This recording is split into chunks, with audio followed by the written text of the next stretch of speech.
Everyone, my self दीपक और very very good morning, good afternoon and good evening. तो कैसे आप लोग? आई होप कि आप सब अच्छे होंगे। तो इससे पहले आप चैप्टर 1 एंड 2 का वीडियो नहीं देखे तो वीडियो के डिस्क्रिप्शन एंड कमेंट बॉक्स में लिंक है, तो वहाँ जाकर वीडियो कंप्लीट टू वॉच कर लीजिए। वो काफ़ी most important and very helpful होगा। तो अभी जो देखेंगे ना, चैप्टर 3 देखेंगे साझेदारी का पुनर्गठन, और इसमें दो है, एक तो साझेदारी का पुनर्गठन और सेकंड है वर्तमान साझेदार के लाभ विभाजन अनुपात में परिवर्तन। जो वर्तमान साझेदार है ना, जो प्रेजेंट पार्टनर्स है ना, उसके जो लाभ विभाजन अनुपात जो परिवर्तन होगा वो कैसे होगा और किस कारण से परिवर्तन होगा, ये वीडियो आप कंप्लीट वॉच कीजिए बिना स्किप किए हो, तो आपका सारा कॉन्सेप्ट क्लियर हो जाएगा। तो चलिए हम देखना स्टार्ट करते हैं। पहले तो हम ये समझेंगे ना कि साझेदारी का पुनर्गठन का क्या मतलब होता है।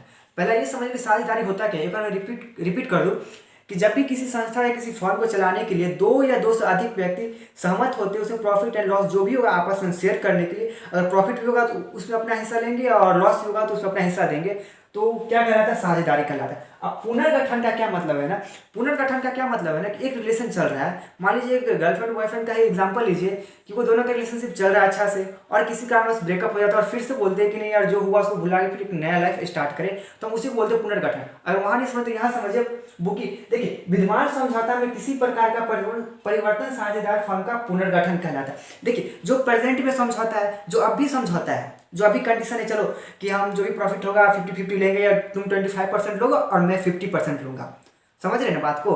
अभी जो समझौता है जो प्रेजेंट में है, ना कि पास्ट में, आप फ्यूचर में क्या होगा उसको कोई मतलब नहीं, जो प्रेजेंट में चल रहा है। मान लीजिए कि मोहन और राकेश पार्टनर्स है, एक मोहन है सो 75% प्रॉफिट ले रहा है और राकेश से 25% ले रहा है। अगर वो दोनों में बदलाव करना चाह रहा है, जो विद्यमान समझौता है उसमें अगर परिवर्तन है, तो साझेदारी फर्म का पुनर्गठन कहलाता है। सिंपली समझिए, जो विद्यमान समझौता है उसमें किसी कारणवश जो हम परिवर्तन करते हैं, तो उसका क्या मतलब होता है? पुनर्गठन होता है, यानी कि फिर से, पुनः और गठन यानी कि फिर से निर्माण करना, बात वही रहेगी। और ध्यान दीजिएगा, ध्यान देने वाली होगी यहाँ ये बात है ना कि पार्टनर्स के बीच में जो भी हो, जो भी कुछ चलेगा, बट फर्म को, कंपनी को कोई फर्क नहीं पड़ेगा। अगर मेरा कंपनी मार्कर का है तो मार्कर का मैन्युफैक्चरिंग होते रहेगा और सेल परचेज वाला काम चलता रहेगा, ना कि इस काम पे कोई प्रभाव पड़ेगा। समझिए, वो आपसी मेल है पार्टनर्स में जो पुनर्गठन होता है। एक यहाँ देखिए आप, और अच्छा से कॉन्सेप्ट क्लियर हो जाएगा। वर्तमान समझौता का अंत होता है और उसके जगह पर नया समझौता का निर्माण होता है, जो कि साझेदार फर्म के सदस्यों के मध्य संबंध को बदल देता है, जबकि फर्म चलता रहता है। क्या यहाँ देखिए, फर्म चलता रहता है और जो वर्तमान समझौता है उस समझौता को और उसके जगह पर नया समझौता का निर्माण होता है। जो समझौता है वो चल रहा है, उसको बदल कर उसके जगह पर नया समझौता का निर्माण होता है, उससे ही हम पुनर्गठन कहते हैं। पुनर्गठन वाला जो है ना, आपके बोर्ड एग्जाम में भी क्वेश्चन रहेगा ही, इसलिए तुम अच्छे समझ लीजिए। तो उसके बाद देखिए कि ये पुनर्गठन का कंडीशन क्यों आएगा, किस कारणवश इसका सिचुएशन आएगा कि नहीं यार हमको कंपनी का पुनर्गठन करना होगा, अपना जो साझेदारी चल रहा है पार्टनरशिप उसको पुनर्गठन करना है। तो देखिए, पुनर्गठन का ये सब रीजन होता है। पहला तो किसी साझेदार की मृत्यु हो गई, कोई साझेदार अवकाश ग्रहण कर रहा है, या नया साझेदार प्रवेश कर रहा है, या कोई साझेदार रिटायरमेंट मिल रहा है, यानी अवकाश से रिटायरमेंट एक ही होता है। तो इन सारे कंडीशन में ना साझेदार का पुनर्गठन होता है, क्योंकि पार्टनर्स गया, मान लीजिए किसी का मृत्यु हो गया तो उसका प्रॉफिट क्या करेंगे, दो बचा हुआ दोनों लेगा ना, उसका प्रॉफिट ऐसा नहीं कि मर गया तो उसका प्रॉफिट ही मर गया, ऐसा तो नहीं होता है। तो पहला यहाँ पॉइंट ये लीजिए कि नए साझेदार का प्रवेश, ये मेन पॉइंट है, admission of a new partner. देखिए, पार्टनर्स में साझेदार का मतलब है कि हम आपके साथ पार्टनरशिप कर रहे हैं, जो भी फर्म में लाभ हानि होगा हम भी लेंगे और आप भी लीजिएगा। तो ऐसा नहीं कि एम्प्लॉयमेंट में साझेदार यहाँ कर रहा है, ध्यान दीजिए, साझेदार पार्टनर्स, समझ रहे हैं ना बात को। चलिए, एडमिशन ऑफ पार्टनर, फर्म का विकास विस्तार हेतु नया साझेदार को फर्म में प्रवेश दिया जाता है। नया साझेदार फर्म में दो अधिकार प्राप्त करता है। देखिए, आपके फर्म में नया पार्टनर्स आया तो उसको तो कुछ अधिकार प्राप्त होगा, तभी तो मैं बोलूंगा कि हाँ यार इस कंपनी का मैं पार्टनर्स हूँ, नहीं तो लोग एम्प्लॉय बोलता है यार, समझ रहे हैं बात को, एम्प्लॉय बोल सकता है, उसको कुछ अधिकार रहेगा, जो फंडामेंटल राइट मिला रहेगा, तभी तो हम कहेंगे नहीं इस कंपनी का क्या है अधिकार प्राप्त हो। वो दो अधिकार जो रहता है ना, कौन कौन दो अधिकार प्राप्त होता है, तो यहाँ देखिए वो दो अधिकार। देखिए, पहला अधिकार तो है ना कि फर्म में संपत्तियों में हिस्सा प्राप्त करने का अधिकार रहता है।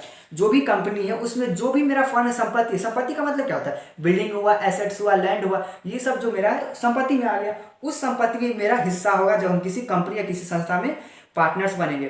हम नया पार्टनर्स को क्यों एंट्री देंगे, कुछ तो रीजन होगा इसके पीछे कि हम नए साझेदार को प्रवेश करेंगे। देखिए, मेरा कंपनी चल रहा है, हम अकेले होकर इसको नॉर्मल कंडीशन पे चला रहे हैं, अकेले होके, और एक और पार्टनर्स आ जाता है तो हम दो हो जाते, तो और हम अच्छा से कंपनी का विस्तार करेंगे और अच्छा से अपना कंपनी को डेवलप करेंगे। इसीलिए नए साझेदार, नए पार्टनर्स का जरूरत पड़ता है। समझ गए। पहला हिस्सा समझ गए क्या, संपत्ति में हिस्सा प्राप्त करने का अधिकार, और दूसरा है कि फर्म के भावी लाभों में हिस्सा प्राप्ति करने का अधिकार। ऐसा तो नहीं है कि पार्टनर्स बन जाए, कुछ फंडामेंटल राइट्स मिले नहीं और पार्टनर हम पार्टनर कहला, ऐसा तो नहीं होगा। तो चलिए हम आगे देखते हैं। समझ गए कि यहाँ क्या है, दो अधिकार मेन है। अगर आपका ऑब्जेक्टिव क्वेश्चन में रहे कि नए साझेदार को कौन सा दो अधिकार प्राप्त रहता है, तो कौन कौन दो अधिकार, एक तो पहला संपत्ति में हिस्सा प्राप्ति करने का अधिकार, और सेकेंड है भावी लाभों में हिस्सा प्राप्ति का अधिकार। तो चलिए आगे देखते हैं कि इसके लिए अगर हिस्सा ये सब जो हमको राइट्स मिल रहा है, तो ऐसा तो नहीं है कि हम आओ भाई जो कंपनी जमाए हुआ अच्छे से और उसके जगह पे हम आके बस शामिल हो जाए और सहयोग देना स्टार्ट कर दे, ऐसा तो नहीं होता। उसके लिए भी पूंजी लाता है, गुडविल लाता है, जिसको हम प्रीमियम या ख्याति बोलते हैं। तो चलिए हम देखना स्टार्ट करते हैं। चलिए यहाँ देखिए कि जब उसको पार्टनरशिप नया पार्टनरशिप प्रवेश किया तो उसको दो अधिकार प्राप्त हुआ। पहला तो संपत्ति में हिस्सा प्राप्ति का अधिकार, और भावी लाभ यानी कि जो भी प्रॉफिट एंड लॉस होगा उसमें हमको हिस्सा प्राप्ति का अधिकार, दो अधिकार मिला। तो ऐसा नहीं कि दो अधिकार डायरेक्ट मिल गया ना, उस अधिकार को प्राप्त करने के लिए भी ना कुछ उसको साझेदार को देना पड़ता है। जो देता है ना उसी को बोलते हैं ख्याति, प्रीमियम या गुडविल बोलते हैं। तो चलिए गुडविल यहाँ देखिए, फर्म की संपत्ति में हिस्सा प्राप्ति का अधिकार, ये जो हिस्सा प्राप्त करता है ना इसके लिए कुछ ना कुछ चुकाना पड़ता है, जैसे गुडविल, प्रीमियम। देखिए इस अधिकार की प्राप्ति के लिए लाई गई धनराशि नए साझेदार की पूंजी कहलाती है। ये जो पार्टनर्स है, नया पार्टनर्स जो नया साझेदार प्रवेश किया तो वो कुछ पूंजी लाता है, जिसको हम बोलते हैं गुडविल या ख्याति। वो जो धनराशि लाया ना तो किसके लिए, नए साझेदार की पूंजी कहलाती है। इस अधिकार की प्राप्ति के लिए लाई गई धनराशि नए साझेदार की पूंजी कहलाती है। जो गुडविल के रूप में लाया है ना, जो ख्याति के रूप में लाया, तो नया साझेदार क्या कहलाएगा, पूंजी कहलाएगा। समझ के बात को। चलिए आगे देखिए, फर्म के भावी लाभ में हिस्सा प्राप्ति का अधिकार। अब जो प्रॉफिट जो लॉस होगा उसमें जो हिस्सा, सेकेंड जो मेरा फंडामेंटल राइट्स है उसमें जो हमको हिस्सा प्राप्त होगा तो उसके पीछे भी कुछ रीजन होगा ना। तो देखिए इस अधिकार की प्राप्ति के लिए लाई गई धनराशि ख्याति या प्रीमियम की धनराशि कहलाती है। देखिए पूंजी अलग होगा, साझेदार अपना पूंजी अलग लाएगा और ख्याति जो होगा वो अलग देगा। ख्याति जो गुडविल का क्या मतलब हुआ, जिसको हम बोलते हैं ख्याति, नाम, प्रतिष्ठा, इज्जत, ये समझिए ख्याति का मतलब। जैसे कि मैं कैसे क्या बताऊं, मार्केट में मार्कर बहुत सारा है, काफी कंपनी का मार्कर है, बट मैं डॉम्स कंपनी का ही क्यों मार्कर यूज करता हूँ, क्यों नहीं और अदर कंपनी का यूज करता हूँ, क्योंकि इसका ख्याति अच्छा एक गुडविल है। यही गुडविल हो, इसी को हम बोलते हैं ख्याति, नाम, फेमस, प्रसिद्धि। प्रसिद्धि को ही ख्याति बोलते हैं। प्रसिद्धि क्या है, एक अमूर्त संपत्ति, जैसे इंटेंजिबल एसेट्स है। अगर हम अकाउंटिंग करते हैं तो इसको इंटेंजिबल एसेट्स मानते हैं। समझ गए। चलिए इस अधिकार की, इसी जो अधिकार है जो मेरा ख्याति, जो ख्याति तो हम न बनाए हैं, पुराना साझेदार वो तो वो न बनाया, वो न मेहनत किया, पुराना पार्टनर्स ना। तो ऐसा नहीं है कि पुराना पार्टनर मेहनत किया है और नया साझेदार आके उस मेहनत में भागीदारी हो जाए और प्रॉफिट प्राप्त करने लगे। क्या कोई आगे आज नया कंपनी जम गया है तो पुराना कंपनी की तुलना में प्रॉफिट कमा रहा है? नहीं ना, उसको जमने में टाइम लगेगा, उसको स्टेबिलिटी प्राप्त करना पड़ेगा। और जो स्टेबिलिटी प्राप्त किया हुआ उसमें जो साझेदार कोई नया पार्टनर एंट्री किया है या हम किसी को प्रवेश दिए है तो उस अधिकार के लिए हम क्या देते हैं, क्या लेते हैं, उससे हम गुडविल लेते हैं या ख्याति या प्रीमियम की धनराशि। जो ख्याति लेके आता है उसी को हम प्रीमियम बोलिए, ख्याति बोलिए, धनराशि बोलिए।